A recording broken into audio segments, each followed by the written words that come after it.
Are we in the house, labor? Yeah! All right.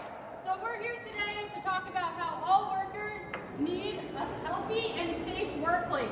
How many people have ever been in a workplace where you didn't feel safe? Yeah!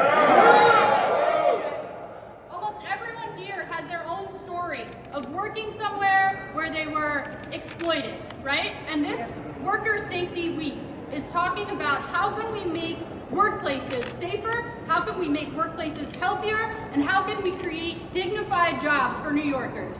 So my name's Charlene Obernauer, I'm the Executive Director at NYCOSH, and I'm proud to be also the convener of the Temp Coalition, and as well as being on the steering committee of the Nail Salons Coalition. We're a supporter of the Retail Safety Act, which we're here to talk about today, and the Warehouse Injury Worker Reduction Act, which we're here to talk about today. So we've got a lot of bills, but we have also a lot of enthusiasm. Do you guys think we have as much enthusiasm as the bills that we have? Yeah! All right. And one of the pieces that is really important to remember is that we have been out here, right, fighting for these pieces of legislation, and we want to make sure that we're heard. Do you think that we're loud enough to be heard today? Yeah! Are we loud enough to be heard today?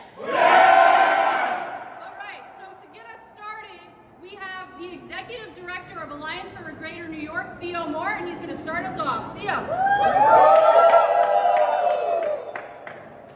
Good afternoon, good afternoon. Also want to thank all of our supporters who are here. You know, the reason why I know that we're going to win is because we have such great elected officials who are championing this legislation, and want to, you know, to not delay anything, want to quickly bring up one of our main champions, a sponsor of the Warehouse Worker Injury, Nails, Temp, Warehouse, all of them. And is definitely going to see all of these pieces through the assembly this year, leading us to pass all of them. From Rochester, the chair of the Labor Committee, here he is, Assemblymember Bronson.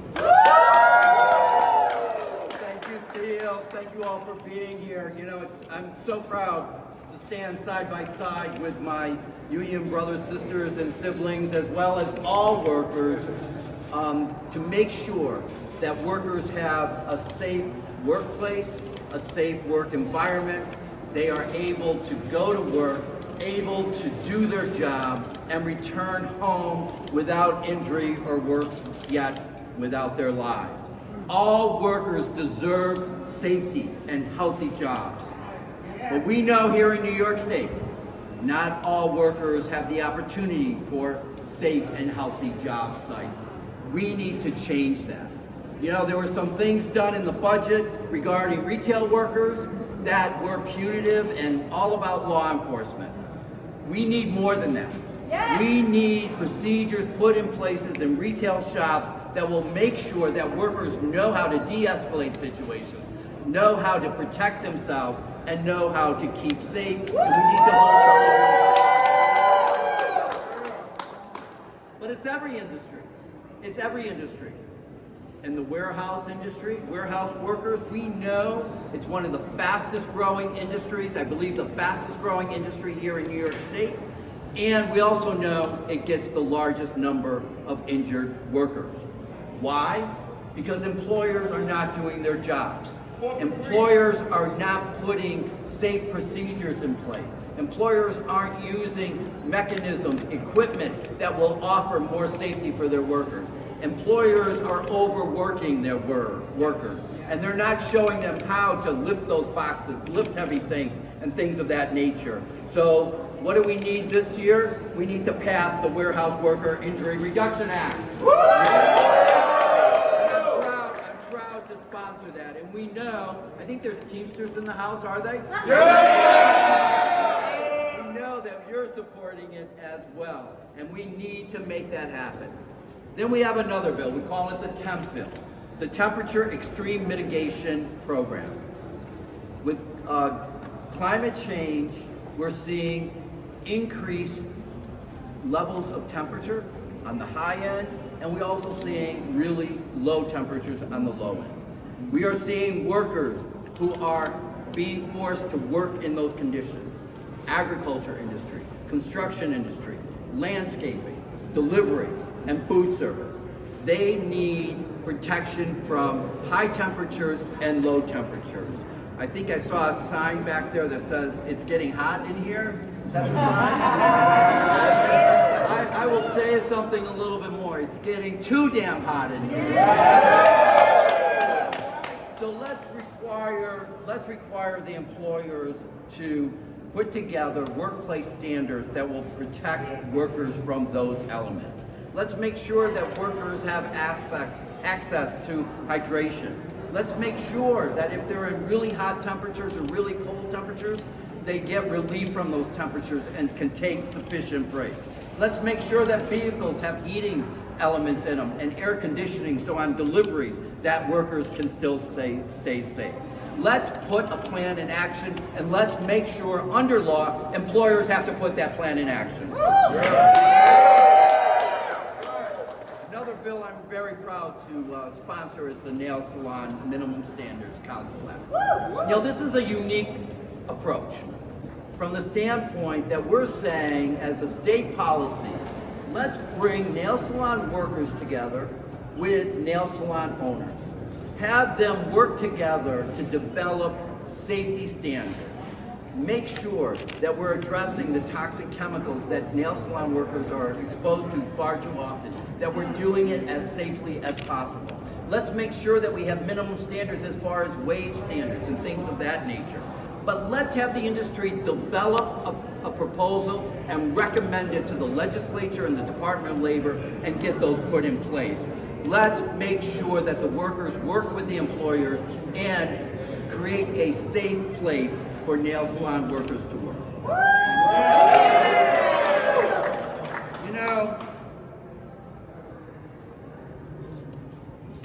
Mother Jones, the mother of the labor movement. When we think about retail safety and we think of what happened in Buffalo on this day, May 14th, 2022, 10 workers went to work. 10 workers were doing their job. 10 workers didn't return home that day. Didn't get to go home to their family. Mother Jones said, "We will mourn for the dead, and we will fight like hell for the living." So let's fight like hell for worker safety during this week. Fight like hell. Thank you so much. All right, let's give a hand to Assemblymember Bronson.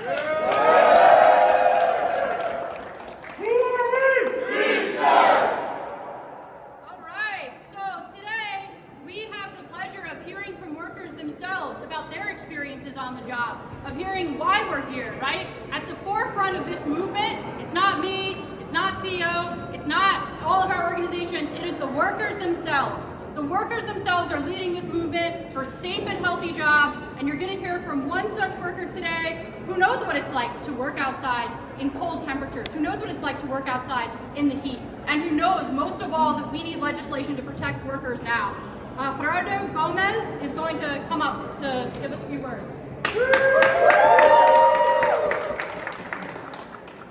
Mi nombre es Gerardo Gómez, tengo 24 años viviendo en la ciudad de Nueva York y 20 años trabajando en la industria de car wash.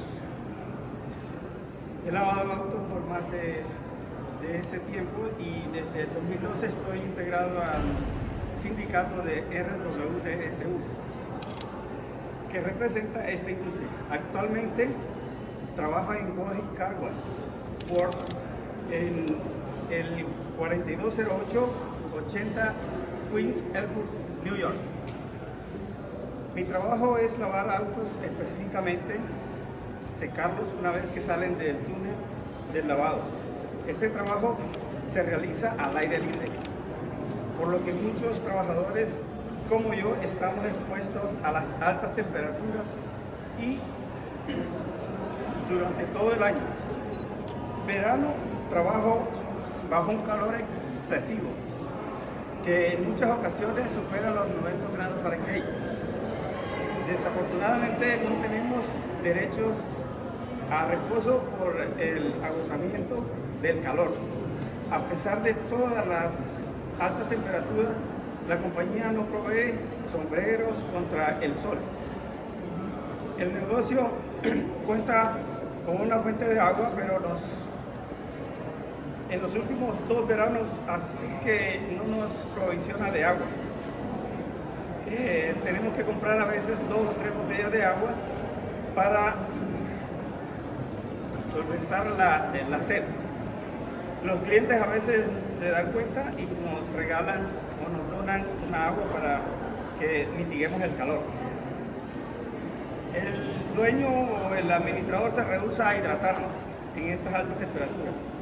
En el invierno trabajamos en temperaturas congelantes, a menos de 60 grados Fahrenheit, en una época de mucho negocio para la industria, porque los clientes lavan los autos para remover la sal que se impregna con la nieve. De esta forma protegen ellos sus autos, pero a los carguacheros nadie los protege y no contamos con las protecciones adecuadas. El frío nos atormenta fuertemente. Tampoco contamos con tiempo libre para acercarnos a un calentador y no nos dan tiempo libre para refugiarnos en esta temporada. Si lo hacemos, estamos expuestos a que hagan represalias.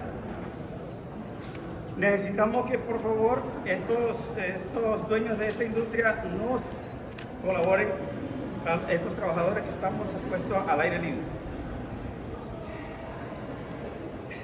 El área del cobro y el de los clientes tiene en tiempo de verano aire acondicionado y en invierno tienen calefacción. En el car wash no tenemos programa de educación respecto al efecto negativo de las temperaturas. Tampoco se nos da un entrenamiento en que debemos hacer caso de temperaturas extremas. No tenemos opciones más que seguir trabajando sin podernos quejar. Actualmente nos quejamos de las temperaturas extremas y nos hacen represalias y nos quitan horas.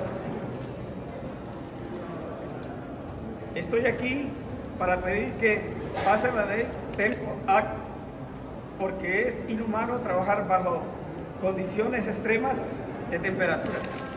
Necesitamos que se apruebe la ley de altas temperaturas en la ciudad de Nueva York.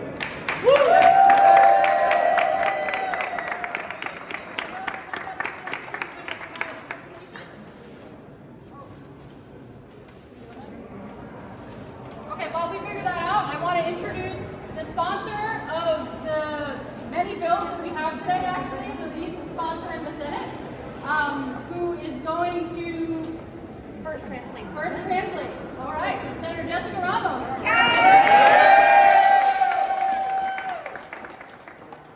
Well, we all just heard from Gerardo Gomez, who's been living in New York for the past 24 years. And for the past 20 years, he's been working as a car wash worker. And since 2012, he's been a member of RWDSU, which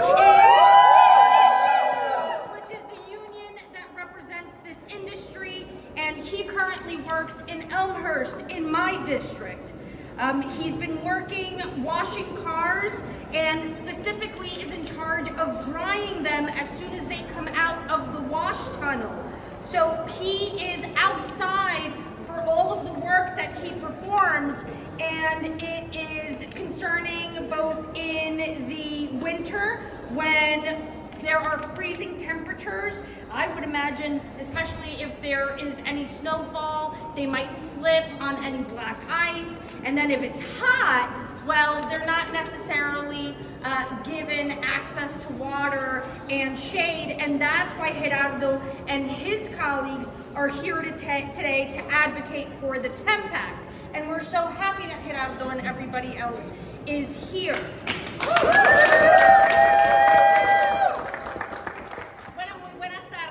I'm New York State Senator Jessica Ramos. I represent the 13th District in Queens, and I chair the Labor Committee in the New York State Senate, largely because I'm It is our work that binds us together. It's our work for each other that builds communities.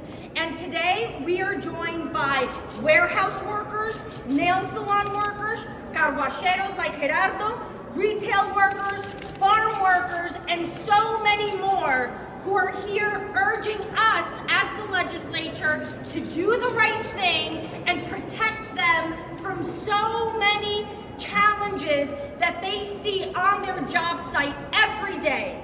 And it's unfortunate that it's actually becoming more and more dangerous to try and earn a living in New York State. Check this out. 43 workers left their loved ones for a shift and didn't make it home. Countless more were seriously injured.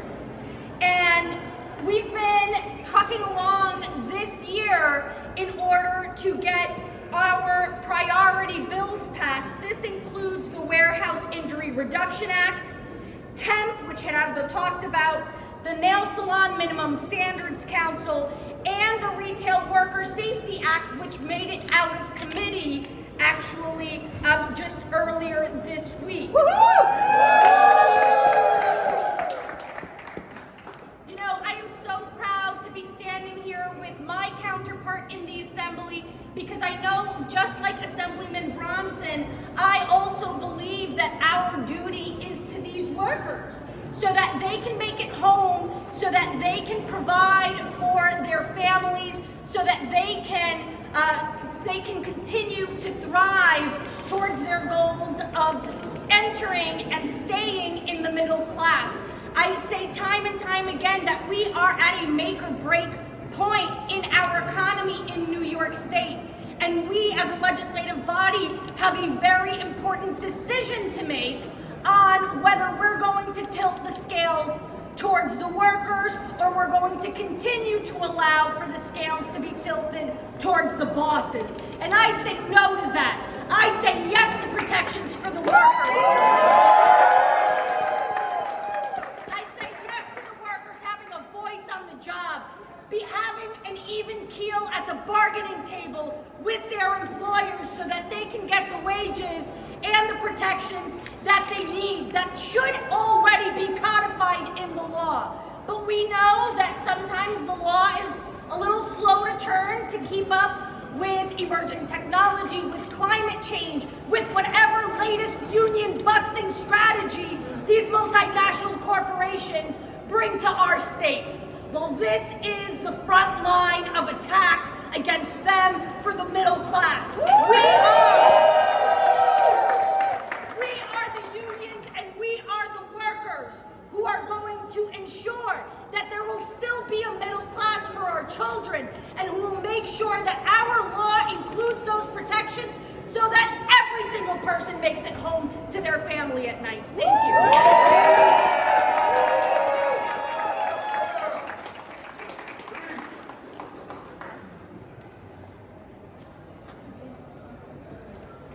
Let's give another round of applause to our Senate leader.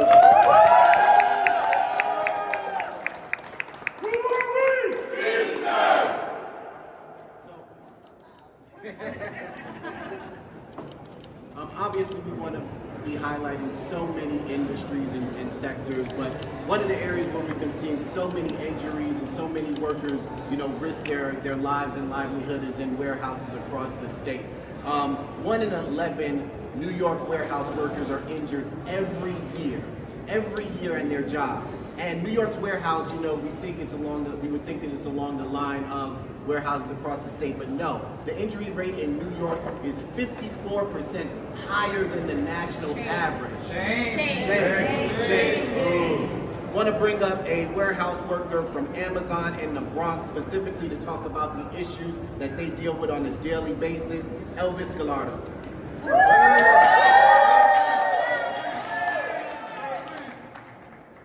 afternoon, guys. My name is Elvis Gallardo. I've been working at Amazon for 4 years. During that time, I have sustained different kind of injuries. The main one was foot injury, and that foot injury I sustained it because of working 10 hours. We walk over concrete, moving heavy crowd filled with heavy boxes and pieces. And At that time, I went to pediatrics, I did therapy, and the solution that pediatrics gave me, I was going to still be working for Amazon. It was to work to different type of industry, which it is what I use today in order to work at Amazon. So that's how I keep up with that kind of injury. A second injury that I sustained was a back injury, which I also work with a back belt. The reason why I work with a back belt is because we are loaded with boxes and given to no cars. And those we got to sort at a fast-paced rate. And even though the managers are aware of it, they got a quota and metrics that they got to keep on with. So because of that, I sustained a back injury, I work with a back belt. And it is in the same condition that I am. There are many other associates that have sustained different kinds of injuries and that need to be heard. And I appreciate the time that you are putting into this. So I guess it is time for the Warehouse Worker Injury Reduction Act to be passed. We were essential worker during COVID. We're still essential worker now. That's right. Thank you.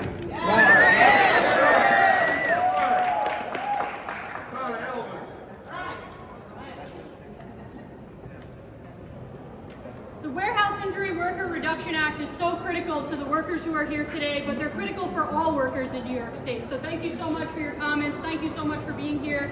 But next up is an industry that sometimes when we think about construction and warehouse, we don't always think about other industries where women workers are oftentimes at the forefront and are oftentimes getting ill or injured on the job, and that's in the nail salon industry. So today we are here to advocate for the Nail Salon Minimum Standards Council Act, and one of the leaders in that work, who is the Communications and Campaigns Director at Adhikar, Pratana Gurum, is going to...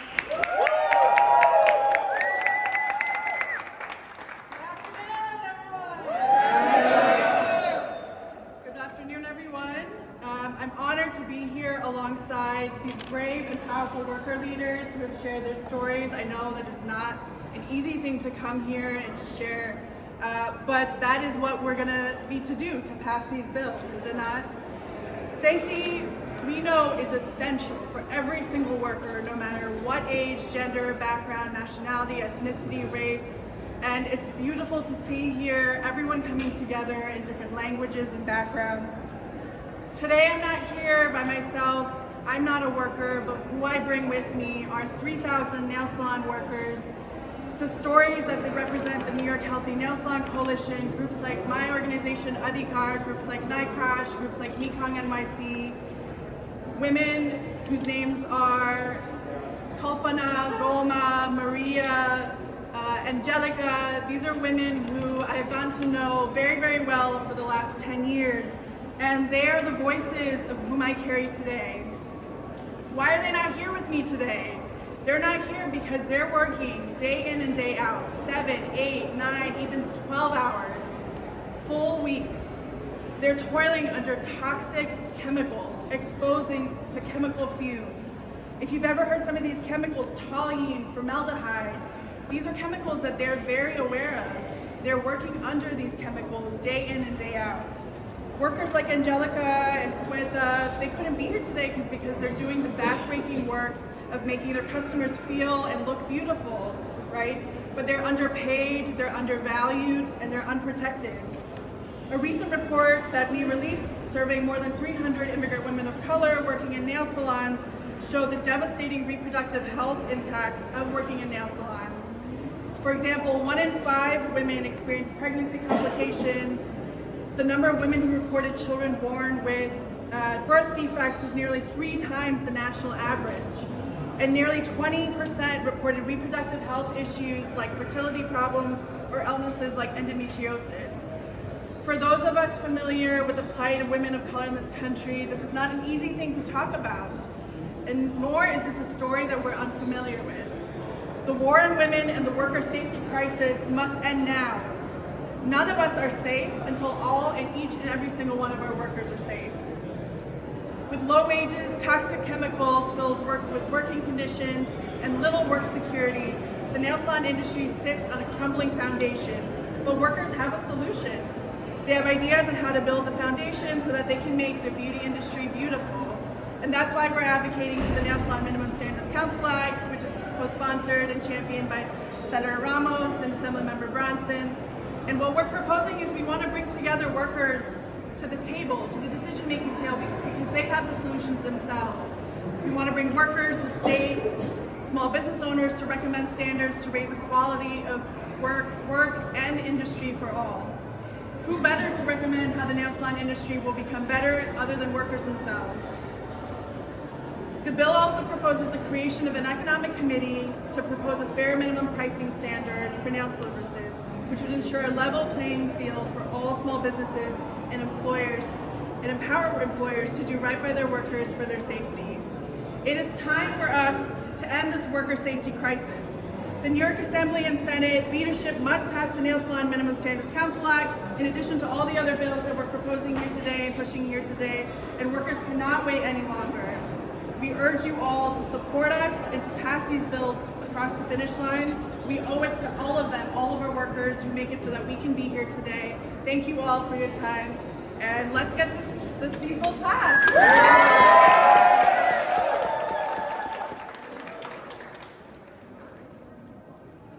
Thank you. Do we want to see nail salons be safer and healthier in New York? Yeah! So we have one more speaker from our elected body.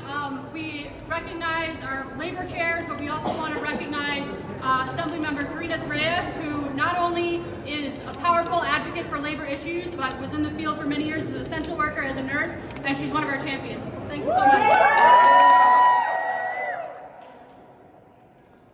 Are workers in the house? So this bill is so important, and retail theft has been a topic that has been talked about a lot this year, particularly during the budget process. And let's be honest, the employers got some wins, right? They got increase on penalties for retail theft. But the reality is that retail does not exist without its workers. Right? What about our safety? They spend so much time, so much effort, so much resources protecting merchandise. We need to make sure that they are protecting the workers, because there is no retail without all of you. So we are fighting to get this through the finish line, because we know that we can do better. There is a lot more that we can do, not just to address retail theft, but to make sure that the health and safety of workers is protected each and every day. Thank you all.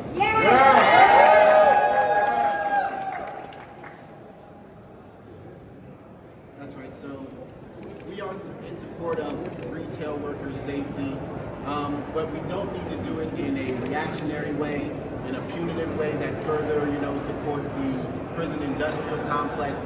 We want to be out there in front, proactive about protecting retail workers all around the state.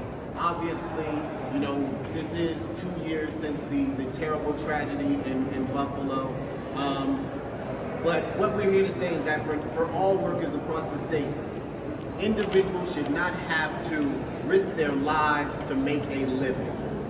People should be able to go to work and return home, and while they're at work, feel safe no matter where you work, whether you're a construction worker, a nail salon worker, a farm worker, a retail worker, a car wash arrow. It doesn't matter, a warehouse worker.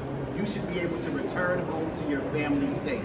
And want to bring up an individual right now to really stick it home about why we need the Retail Worker Safety Act. Ms. Donna Reed from Local 1S.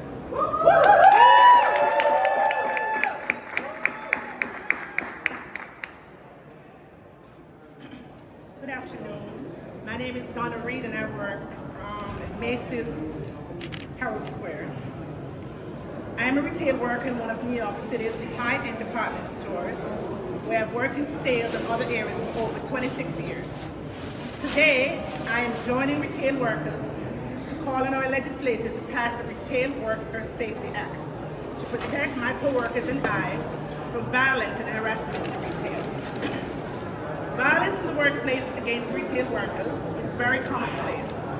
There's not a day that you don't come across some form of violence or other.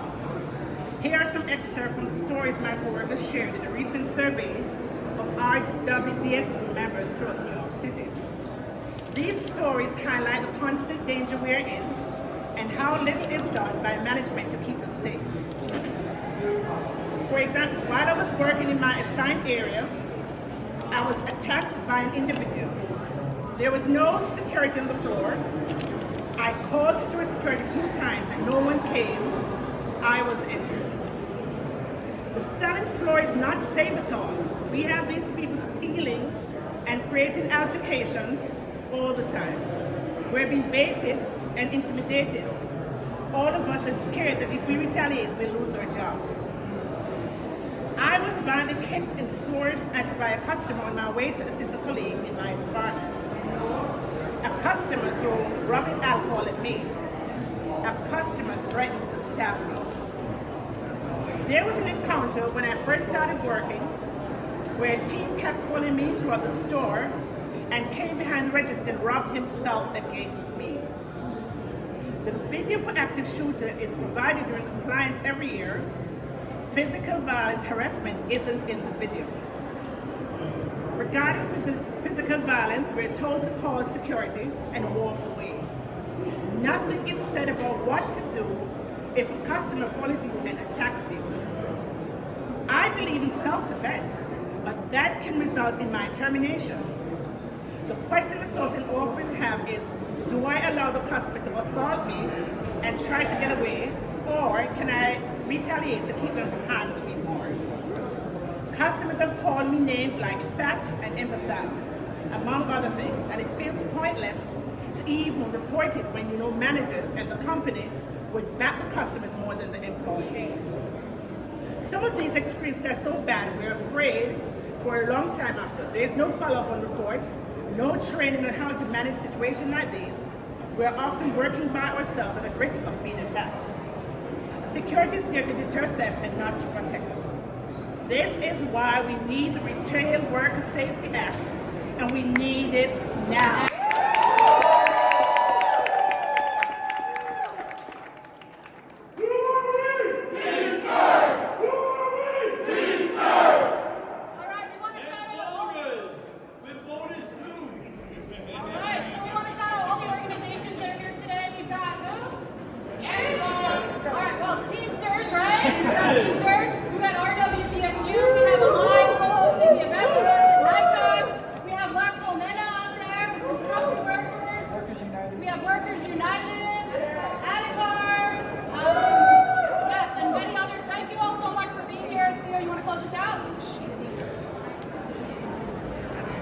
So obviously these issues are crucial. We want to make sure the workers across the state are protected, which is why we're here, celebrating the first annual Worker Safety Week. Hopefully we won't have to come back next year talking about these same pieces of legislation, because we hope that the Senate and the Assembly will pass all of these bills and that the governor will sign them before session ends. So we need the Nail Salon Minimum Standards Council Act passed now. We need the Retail Worker Safety Act passed now. We need the temp bill passed now. We need the Warehouse Worker Injury Reduction Act passed now.